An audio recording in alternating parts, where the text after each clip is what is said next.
The most common lie people tell is saying, "I'm fine," when they're asked, "How are you?"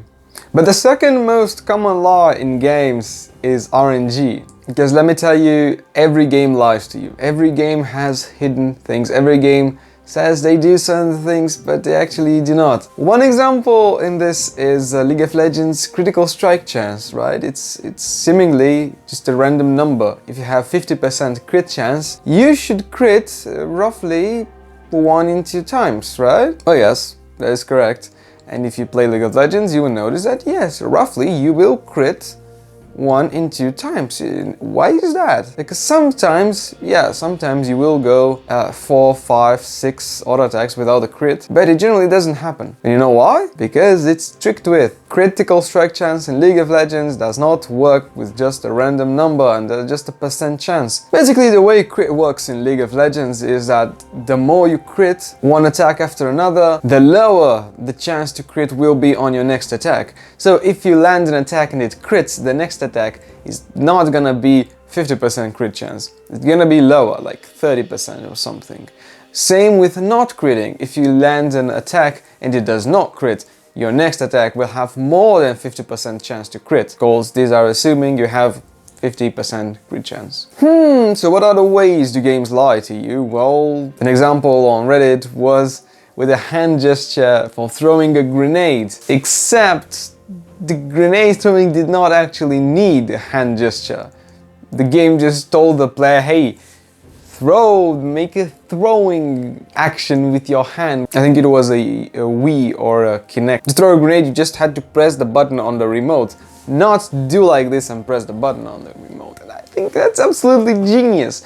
And there's games in which, with cars, for example. There was a game with cars in which cars had different stats and they were displayed on the screen, but in fact all the cars were identical. There was no speed difference. There was no difference. They were just the same. It's amazing. It's amazing. And yeah, there's a lot to say about games lying to you. There's not only percent chance, but also difficulty. There's no difference between medium and hard and easy. You ever thought about that? I'm pretty sure there's games which there's no difference. Because in many games, difficulty just adjusts as you play. If you are good at the game is gonna get harder. The game is gonna deliberately fish for challenges. Now that it's a little bit next extra step to make you go like, yes, I did this on my own. The game did not help me at all. The game did help you. The game helps you. The game doesn't care about you. Gameplay, the game cares about you having fun, and you had fun. They lied to you, but you had fun.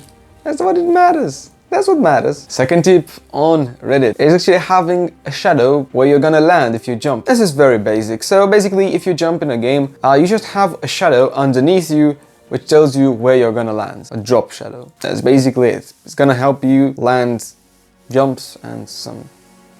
I'm sure you can find other uses. Number 3, cooldown on sounds. Have you ever played an RTS? You've played Warcraft 3, I know you. You've played Age of Empires, maybe. Remember when you used to click a unit and whenever you ordered it to move somewhere, it would make a sound? Righto. Yes, my lord. Righto. Righto. More work. Righto. Righto. And it's part of nostalgia. I remember those times and I liked them. I did. I don't think I would like them anymore today. That's what League of Legends did and many other.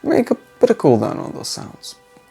To get annoying. And while we're talking about sounds, the second one is also on sounds and it's from the same Reddit user. Who would have thought? Yeah, thank you so much. It's random pitch modifications for sounds. It's another World of Warcraft one that does the World of Warcraft does it. When you kill some enemies, they're gonna get random pitch modifications on their death sound, so they don't all sound the same.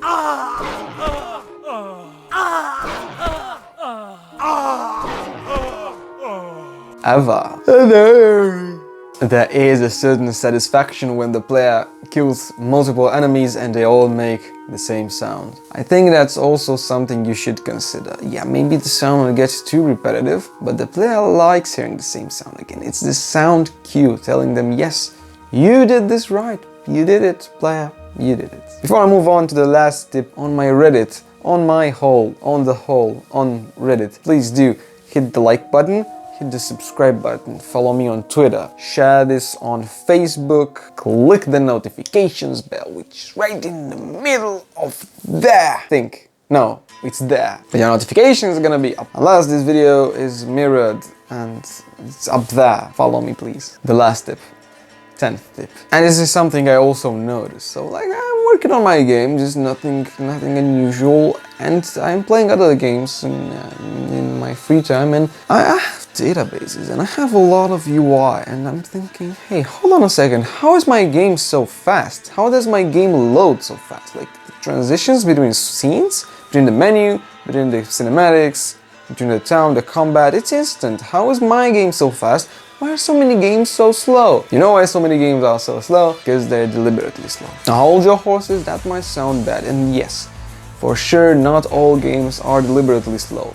But yes, some games do have fake loading screens. One example is Nuclear Throne. When you're going from one level to another in Nuclear Throne, have you noticed that the loading screen actually goes to 108% or something? That is done on purpose. That is done on purpose because that loading screen is not necessarily...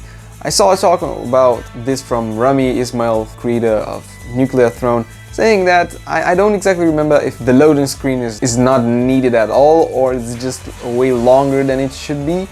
But the player needed some time to think and relax between the levels. And I can definitely understand that. I can definitely understand how that is useful. It also creates some tension, some suspense for the player. Anticipation. It makes them anticipate the next level. And that's a good feeling.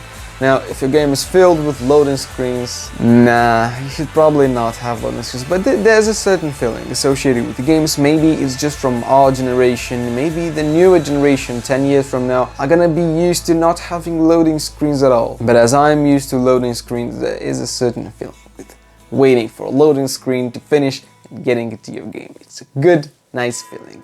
I'm running out of space, I'm running out of time, my electricity bill is coming, and there's a war missile coming towards me, so I'm gonna have to end this video real quick and get my dog and get out. Bye!